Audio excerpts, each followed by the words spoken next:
Jadi dalam peribahasa itu mengatakan bahwa sepandai-pandai tupai melompat, suatu saat pasti jatuh. Nah, malam hari itulah kejadian yang bakal menimpa si pelaku ini, dan malam naasnya terjadi. Nah, jadi malam itu kebetulan Bang Dodi ini berjalanlah dengan dua sahabat karibnya yang memang betul-betul dia percaya. Nah, kemudian berjalan, tiba-tiba memang terlihatlah dari kejauhan itu memang sosok si pencuri ini memasuki rumah salah satu warga. Nah, di sini Bang Dodi ternyata si Bang Dodi ini telah menyiapkan apa yang bisa membuat si belut putih ini menjadi lemah ataupun penangkal dari si belut putih itu. Nah, jadi Bang Dodi ini membawa seperti punjen lah, kalau bahasa Jambi itu punjen. Punjen itu seperti sesuatu yang dibungkus dengan kain. Nah, di situ terlihat seperti abu yang sudah dibaca-bacain.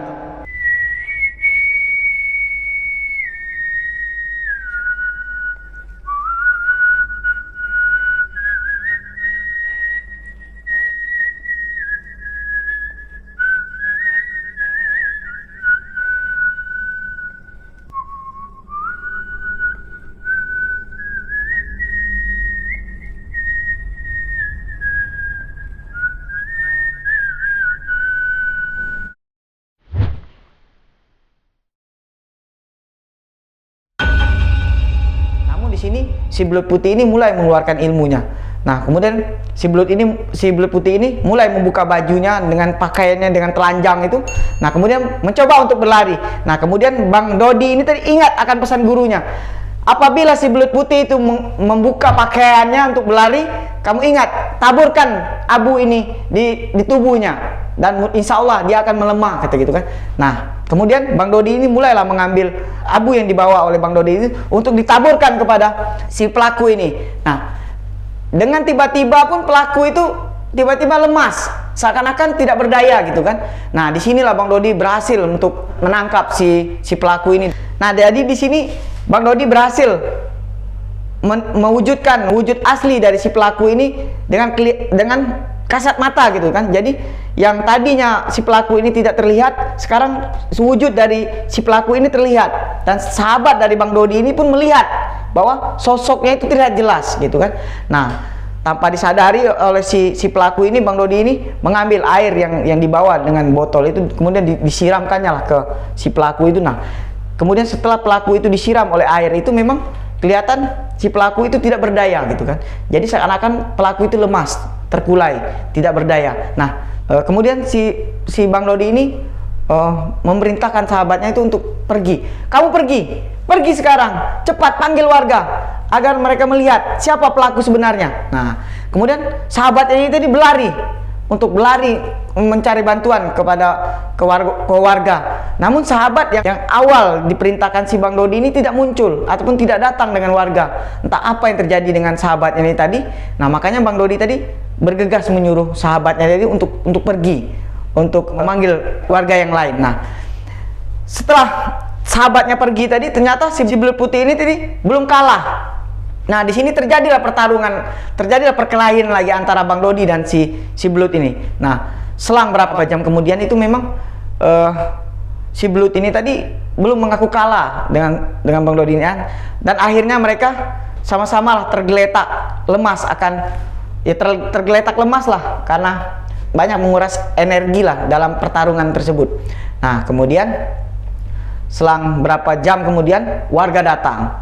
Nah, dari sini ternyata warga ini salah dalam persepsinya. Ternyata di sini si Bang Dodi ini yang dihakimi oleh massa, karena si belut putih ini tadi terlihat lebih parah dari si Bang Dodi ini. Nah, dari sini warga tanpa disadari, tanpa aba-aba lagi langsung menghajar si Bang Dodi ini sampai Bang Dodi ini berteriak kesakitan gitu kan. Nah, akhirnya si Bang Dodi ini terdapat luka lah di hidungnya, dan mungkin cacat inilah yang membuat keluarga Bang Dodi itu merasa terpukul gitu kan. Dan cacat inilah yang membuat si Mbak Ayu ini sampai sekarang pun masih mengingat kejadian ini, karena luka yang diderita oleh Bang Dodi itu derita sakit yang memang membawa luka yang sampai saat ini pun masih dirasakan oleh keluarga Bang Dodi, karena bukannya Bang Dodi yang menjadi pahlawan dalam cerita ini, dalam penangkapan belut putih ini, namun si Bang Dodi ini yang menjadi korban amukan massa. Jadi memang provokator ini masih ada dalam lingkungan, dalam kelompok warga itu yang memang menghasut warga itu, seakan-akan si Dodi inilah pelakunya. Nah, disitulah si Bang Dodi ini mendapat luka lah di hidung yang membuat sekarang hidungnya itu menjadi patah. Jadi memang hidung dioperasi dan memakai pen lah di hidungnya sampai saat ini.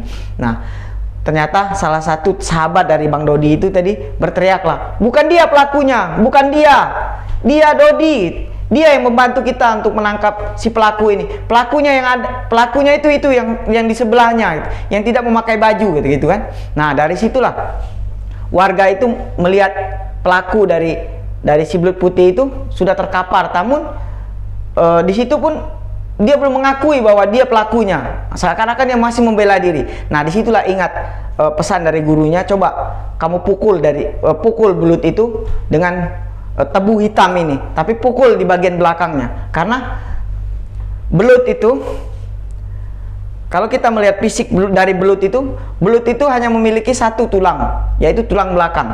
Jadi belut itu adalah salah satu binatang yang memang memiliki umur yang panjang. Nah, apabila kita pernah melihat belut, nah jadi belut itu kalau kita ambil, kita masukkan ke dalam air, tanpa kita kasih makan pun, tanpa kita kasih air yang banyak pun, dia akan tetap hidup. Jadi memang belut ini memang salah satu binatang yang memang kuat ataupun memang tahan. Begitu belut itu dipotong pun, kepalanya sudah terpisah dari tubuhnya pun, belut itu masih hidup gitu kan. Jadi memang belut ini adalah salah satu binatang yang memang memiliki daya tahan tubuh yang lebih kuat dari binatang lainnya. Nah, dari situ Bang Dodi itu masih ingat, pukul dia pakai tebu hitam ini, dia akan merasakan kesakitan gitu kan. Di situ pun salah satu warga mengambil tebu hitam itu dan pukullah bagian belakang. Nah, disitulah belut itu roboh dan memang tidak berdaya. Nah, sempatlah dari mulut si pelaku itu terlontarlah kata-kata yang memang, ya memang akulah pelakunya. Jadi di sini keluarlah pengakuan dari si pelaku ini bahwa kejadian yang terjadi di kampung itu adalah ulah dari dirinya, dan memang si Dodi ini adalah korban fitnah dari orang-orang, bahwa bukan dialah si pelakunya. Nah, di sini diceritakanlah oleh si Mbak Ayu bahwa pelaku dari pencurian ini menemui ajalnya lah pada malam hari itu. Nah, ternyata setelah kejadian itu, ya karena dihakimi oleh massa satu kampung itu, yang membuat si pelaku ini meninggal dunia. Nah, di sini dari cerita yang diceritakan oleh si Mbak Ayu ini, bahwa setelah kejadian itu teror mulai terjadi. Teror-teror yang datang di keluarga Mbak Ayu ini seakan-akan belum hilang. Nah, jadi setelah sosok dari si pencuri ini meninggal, mulailah keesokan malamnya itu, mulailah teror-teror yang terjadi di rumahnya Mbak Ayu itu, yang memang teror-teror mistik yang memang yang tidak masuk akal lah oleh nalar dalam pikiran manusia itu sering terjadi.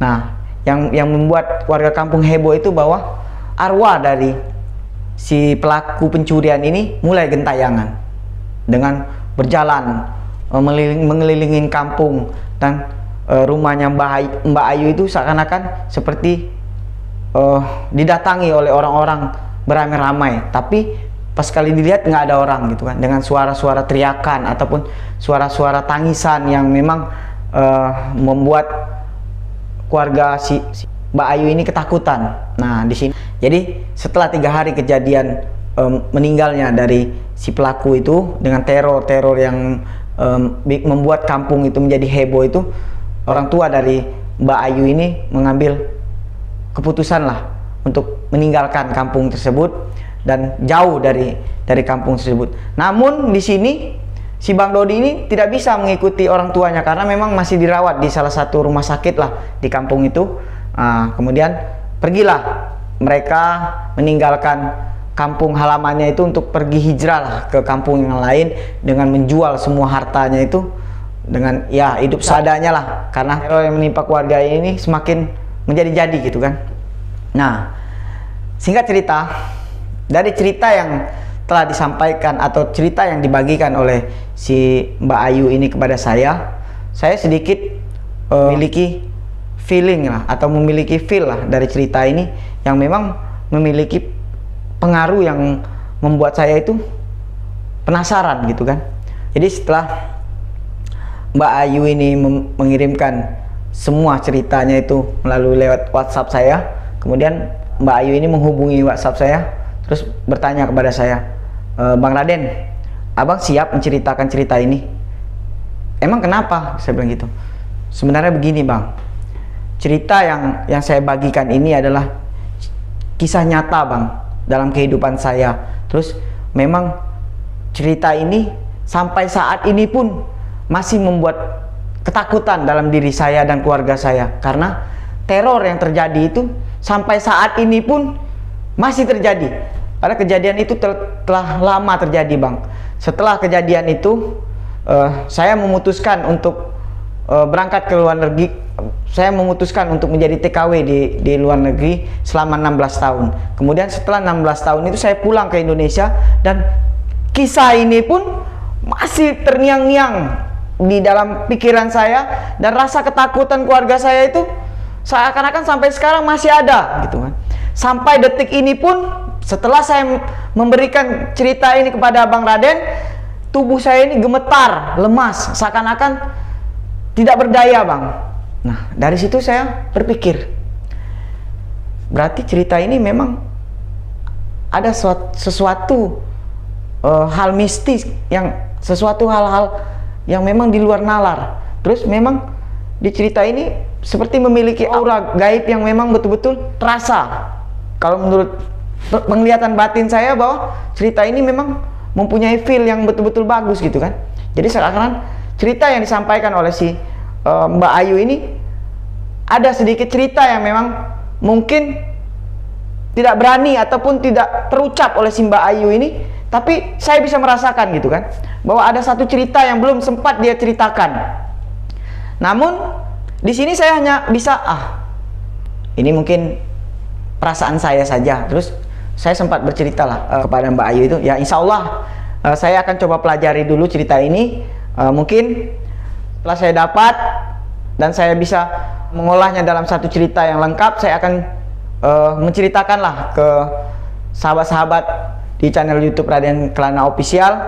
Mungkin bisa kita bagikanlah cerita ini untuk sahabat-sahabat yang lain. Namun yang anehnya lagi, yang mungkin di luar dari sadar saya pun, di luar dari rasa ketidakpercayaan saya akan cerita ini, memang betul-betul punya sesuatu yang hal gaib yang memang sampai sekarang memang terjadi di kehidupan Mbak Ayu itu. Ketika saya tidur di malam hari itu, saya tiba-tiba saya didatangi oleh seorang sosok orang tua yang berpakaian seperti petani lah, kalau bisa dikatakan seperti petani, memakai pakaian Jawa itu dengan celana yang jingkrak, itu celana yang setengah tiang itu, dengan menggunakan camping. Camping itu adalah seperti topi yang dipakai oleh petani waktu di sawah. Nah, dari sosok laki-laki tua itu tidak pernah saya pikirkan, dan bahkan tidak pernah ada dalam mimpi saya sebelum-sebelumnya. Nah, ini ada apa gitu kan?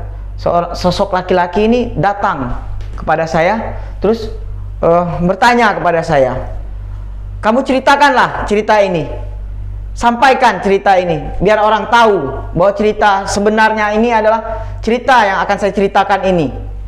Biar orang tahu bahwa sosok dari Khodam dari Belut Putih itu adalah sosok Khodam, ilmu yang digunakan orang bukan untuk melakukan kejahatan.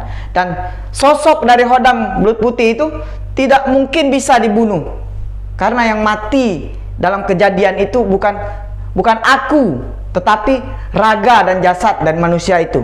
Nah, di situ saya mulai sedikit agak terkejut.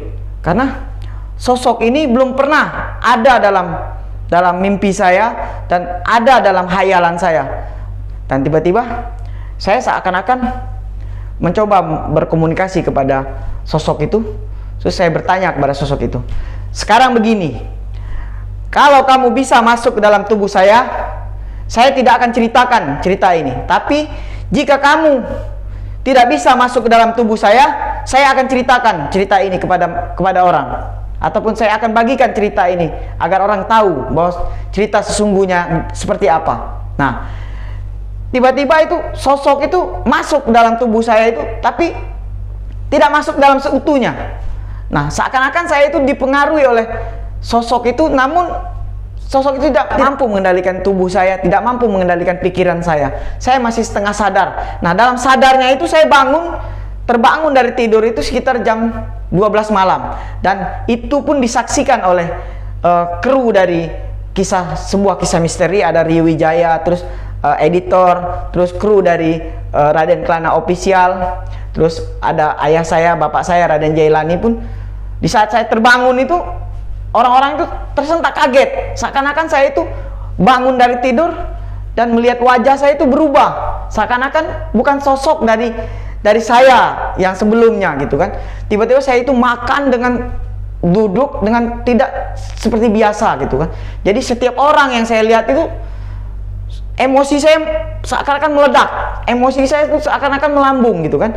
Jadi semua orang yang ada pada malam hari itu merasakan bahwa energi yang saya bawa itu adalah bukan energi yang biasa ada dalam diri saya. Dan bapak saya sempat bertanya kepada saya, ada apa gitu kan.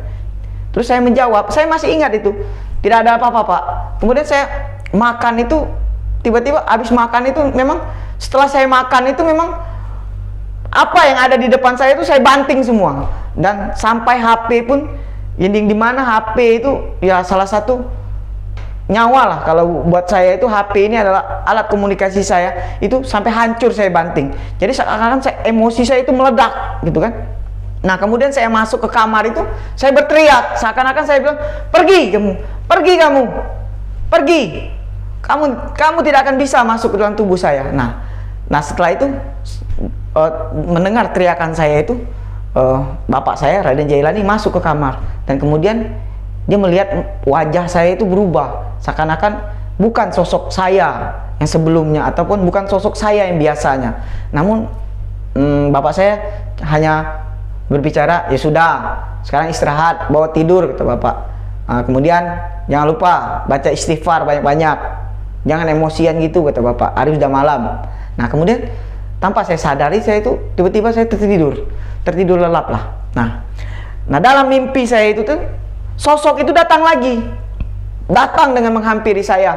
Kemudian dia bilang, saya sudah menepati janji saya tidak bisa masuk ke dalam tubuh kamu untuk mempengaruhi kamu. Namun seperti janji kamu akan menceritakan apa yang saya akan ceritakan kepada kamu, agar cerita ini adalah cerita yang sesungguhnya, bukan cerita yang dipandang oleh orang adalah cerita buruk ataupun cerita yang tidak sebenarnya. Nah, di situ dia mulai mengatakan bahwa di situ mulai kelihatanlah bahwa sosok ini pun sebenarnya, kalau mungkin sahabat-sahabat membuka mata batin ataupun memiliki indera keenam, ataupun bisa melihat bahwa sosok kakek-kakek itu ada berdiri di samping saya, dan sosok ini jelas terlihat.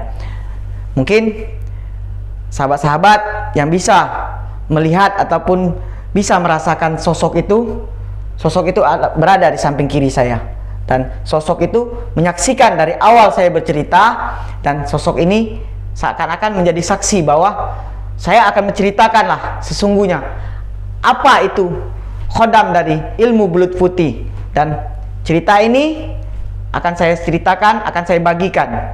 Nah, singkat cerita, setelah saya melakukan persepakatan lah antara saya dan si kakek tua itu, kemudian kakek tua itu berkata kepada saya, kamu cukup mengingat saya, kemudian kamu panggil dengan panggilan yang baik, seperti ya khodam gaib, ya khodam gaib, ya sohibul gaib, datang, hadir. Nah, dengan begitu saya akan hadir. Nah, dari awal saya bercerita, dari awal saya mulai menceritakan cerita ini, sebenarnya saya sedikit mungkin agak berbeda ataupun sedikit agak terlihat agak aneh. Namun itulah yang terjadi, bahwa sosok dari si kakek-kakek ini terus ada di samping saya ini dengan wajah yang tidak begitu menyeramkan, dengan pakaian seperti pakaian orang Jawa, seperti pakaian orang-orang yang pergi ke sawah itu, dengan wajah yang sedikit agak keriput lah, tapi nampak terlihat jelas wajahnya tidak menakutkan lah, sosok jin yang memang tidak menakutkan. Nah, di sini mungkin saya meminta maaf dulu kepada si Mbak Ayu, dan mungkin saya akan membagikan sedikit solusi lah untuk Mbak Ayu, agar kehidupan Mbak Ayu, kehidupan keluarga Mbak Ayu akan lebih tenang. Setelah saya menceritakan ini, insya Allah mudah-mudahan Allah pun meridhoi dan Allah memberi solusi untuk Mbak Ayu, karena solusi yang akan saya berikan ini adalah solusi terbaik lah. Insya Allah mudah-mudahan masalah ini akan berakhir di kehidupan Mbak Ayu, dan mungkin teror itu pun tidak akan terjadi lagi. Sebenarnya sedikit kesalahan dari penyampaian cerita ini, ataupun yang melekat di dalam pikiran dan kehidupan Mbak Ayu ini adalah rasa dendam yang memang betul-betul membuat keluarga Mbak Ayu ini merasa akibat dari perbuatan itu kehidupan mereka menjadi terlantar, ataupun kehidupan mereka menjadi susah gitu kan. Nah, di sini sedikit saya akan menjelaskan bahwa khodam dari ilmu belut putih itu tidak binasa ataupun tidak mati. Namun yang mati itu adalah raga dari si pelaku pencurian itu, raga yang ditumpangi oleh si belut putih itu. Nah, di sini saya jelaskan, yang membuat teror itu terjadi adalah teror yang membuat khodam dari belut putih ini merasa, aku ini sosok jin, aku ini sosok makhluk gaib yang matinya aku nanti begitu hari kiamat baru aku mati. Nah, di sini aku diceritakan, aku disampaikan, aku diceritakan oleh orang-orang bahwa aku ini mati, aku ini sosok jin, aku ini bukan manusia. Jadi sosok yang ada di hadapan saya ini, di samping saya ini adalah sosok khodam dari kekuatan jin ilmu belut putih itu. Nah, di sini saya akan sampaikan sedikit cerita bahwa khodam dari ilmu belut putih ini bukan ilmu untuk melakukan kejahatan, bukan ilmu yang digunakan untuk jalan kesesatan. Namun ada oknum-oknum orang-orang tertentu yang mengamalkan ilmu ini untuk melakukan satu kejahatan, dan itu dengan pencurian. Nah, sini saya akan sedikit menceritakan. Mungkin di sini emosi saya sedikit agak terganggu, karena memang cerita ini, sebelum saya menyampaikan cerita ini, memang pengaruh dari sosok laki-laki tua ini yang memang mempengaruhi separuh dari pikiran saya, separuh dari jiwa saya ini sudah terganggu. Seakan-akan sebelum saya menyampaikan cerita ini, sebelum saya membagikan cerita sebenarnya ini, saya akan tetap diganggu ataupun saya akan tetap dinaungi oleh sosok kakek tua ini. Nah, baiklah, saya akan sedikit menceritakan sejarah tentang ilmu belut putih itu, yang berdasarkan cerita dari sosok yang saya temui atau sosok yang minta hadirkan dalam cerita ini. Adalah ilmu belut putih itu adalah ilmu aliran putih yang memang biasa dipakai oleh ulama ataupun penyebar agama Islam di zaman Jepang, di zaman Belanda dulu. Jadi mereka mengamalkan ilmu belut putih ini agar terhindar dari tangkapan, dari kepungan penjajah-penjajah dulu yang memang berniat untuk membunuh ataupun menculik dari ulama-ulama ini, agar mereka tidak menyebarkan agama Islam ke warga-warga ataupun ke pelosok-pelosok tanah Jawa. Nah, di sini jadi khodam ilmu belut putih ini adalah ilmu pelebur cahaya. Jadi di mana cahaya itu masih bisa masuk ke dalam ruangan ataupun di satu tempat, nah disitulah mereka akan bisa menghilang, ataupun orang yang mengamalkan ilmu belut putih ini akan bisa menghilang. Jadi ilmu belut putih ini dipakai oleh raja-raja zaman dahulu itu untuk menghindar dari tangkapan ataupun menghindar dari kalah dalam berperang. Jadi istilahnya seperti ini, lebih baik aku mati dalam pelarian daripada aku mati dalam penjara. Jadi setelah kerajaannya kalah ataupun kerajaannya dikuasai oleh kerajaan lain, jadi sosok raja ini bertanggung jawab atas kepemimpinannya. Dan jadi seorang raja ini akan merasa terhina dirinya apabila setelah kerajaannya kalah ataupun kerajaannya dikuasai oleh kerajaan lain, dia harus ditangkap dan dimasukkan ke penjara. Nah, kemudian ilmu inilah dipakai oleh raja-raja dulu untuk menyelamatkan diri, lari dari penjara, dan lebih baik memilih mati di pelarian ataupun mati di rantau orang ataupun mati dalam pelariannya daripada harus mati dalam penjara dan mati dalam keadaan malu.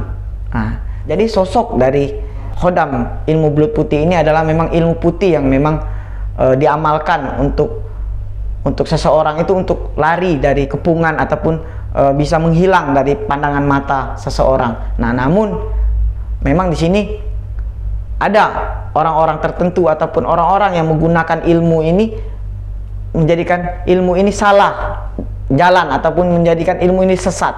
Nah, mungkin tanpa disadari dari si pelaku ini, mereka sebenarnya memiliki khodam ataupun jin pendamping yang memang betul-betul mau diajak jalan kebenaran. Nah, namun mungkin pengaruh iblis ataupun setan dalam hatinya itu menjadi membawa mereka itu menuju ke jalan yang sesat. Nah, di sini juga harus diketahui bahwa seseorang mengamalkan salah satu ilmu yang memang betul-betul memiliki kesaktian ataupun yang memiliki khodam yang kuat itu, terlebih dulu harus memiliki wadah ataupun tubuh yang lebih kuat lagi. Jadi sehingga ilmu yang kita amalkan, khodam yang kita miliki itu tidak mempengaruhi kita dalam kesesatan. Nah, di sini juga mempelajari ilmu itu harus kita mengetahui dulu. Kita harus tahu ini ilmu apa, terus khodam apa yang ada dalam ilmu ini. Kemudian kita harus menilai diri kita dulu. Apa wadah yang tempat ilmu itu menaungi atau tempat ilmu itu mendampingi itu harus sesuai dengan ilmu yang kita amalkan. Nah, jadi di sini memang solusi dari ataupun tangkal, kalau bahasa Jambi itu adalah tangkal dari kelemahan dari si belut putih itu adalah dengan menggunakan abu dan tebu hitam. Di awal saya telah menceritakan sedikit tentang tebu hitam.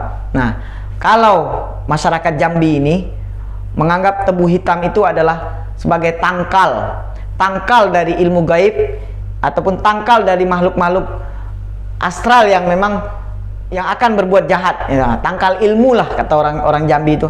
Terus pelemah untuk ilmu-ilmu khodam.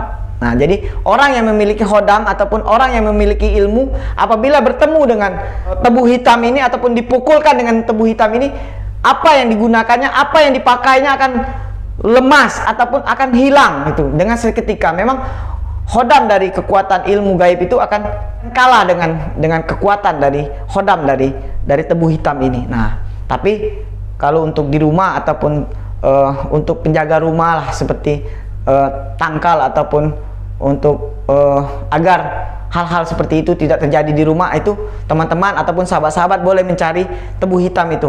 Nah, apabila ketemu dengan tebu hitam itu, biasanya tebu itu memiliki bunga, tapi jarang, kecuali memang sudah rezeki ataupun memang sudah garisan, teman-teman atau sahabat-sahabat bisa menemukan itu. Tapi kalau di Jambi ini sulit untuk bisa menemukan bunganya itu. Nah, tidak pun bunganya, itu daunnya pun itu bisa digunakan untuk sebagai tangkal. Kita taruh di kamar ataupun taruh di ruangan depan rumah, itu salah satu tangkal lah untuk pelemah dari makhluk-makhluk gaib lah, untuk hal-hal buruk lah, agar sejenis makhluk. Ya, di sini harus garis bawahi juga, ini adalah sejenis makhluk ataupun sejenis kekuatan gaib yang menggunakan jin lah. Nah, di sini salah satu pelemah untuk ilmu kalau orang Jambi bilang. Nah, di sini juga untuk Mbak Ayu, saya akan sedikit membagikan solusi lah agar kehidupan Mbak Ayu itu tenang, terus tidak ada lagi teror-teror yang menimpa keluarga Mbak Ayu, dan Mbak Ayu pun bisa menjalani kehidupan itu sebagai normal. Jadi kesimpulannya adalah Mbak Ayu dan keluarga lupakan dengan hal kejadian yang telah menimpa Mbak Ayu di tahun 2000 itu. Anggap kejadian itu tidak pernah terjadi lagi, dan mulailah membuka kehidupan baru dengan jalan kehidupan yang baik. Dan kemudian untuk Bang Dodi juga anggaplah itu sebagai pelajaran hidup kedepannya untuk lebih baik lagi. Dan saya sedikit bercerita lah, atau saya sedikit mengasih saran ataupun sedikit wejangan lah untuk keluarga Mbak Ayu. Tolong, saya minta tolong, jangan pernah ceritakan hal ini lagi kepada orang-orang, ataupun jangan pernah menceritakan hal ini lagi untuk diceritakan kepada orang-orang. Cukup cerita ini kita tutup sampai di sini. Ibaratnya ya sudahlah, hal itu telah terjadi. Kemudian hal yang meneror keluarga Mbak Ayu itu sebenarnya bukan sesuatu yang Mbak Ayu pikirkan, karena yang meneror Mbak Ayu ini adalah khodam, kekuatan dari jin khodam, kekuatan dari belut putih itu, karena merasa bahwa dirinya itu mampu dikalahkan. Nah, tapi sebenarnya salah. Sebenarnya bukan dikalahkan, tapi dilumpuhkan. Nah, untuk keluarga Mbak Ayu, tolong, insya Allah setelah saya ceritakan kejadian ini, mudah-mudahan keluarga Mbak Ayu dan Mbak Ayu sendiri akan bisa melupakan kejadian ini, dan teror itu tidak akan pernah mengganggu Mbak Ayu lagi dan keluarga. Tapi ingat, pesan yang saya sampaikan ini, insya Allah saya juga akan membantu dengan doa. Dan ini adalah cerita ataupun permohonan dari sosok orang tua yang berada di samping saya ini untuk diceritakan, agar mungkin untuk saat ini dan seterusnya Mbak Ayu dan keluarga akan tenang dari teror-teror tersebut. Nah, cukup dengan carilah tebu hitam itu, kemudian simpan di rumah untuk tangkal, agar kepercayaan diri ataupun pengaruh-pengaruh lain tidak mempengaruhi lagi dalam kehidupan Mbak Ayu.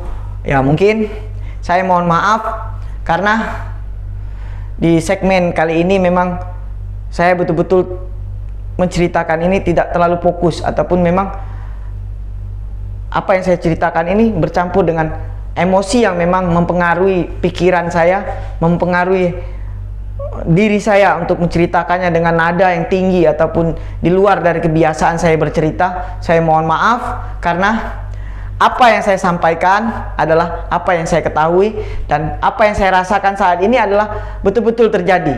Nah, mungkin ada di antara sahabat-sahabat ataupun teman-teman yang bisa melihat ataupun mata batinnya bisa terbuka dan bisa melihat sosok apa yang saya ceritakan ini adalah benar. Dan mudah-mudahan cerita yang saya bagikan ini, cerita yang saya sampaikan ini bisa bermanfaat untuk teman-teman semua. Kurang lebihnya saya mohon maaf, karena kehilafan yang memang datangnya dari saya, dan kebenaran hanya milik Allah.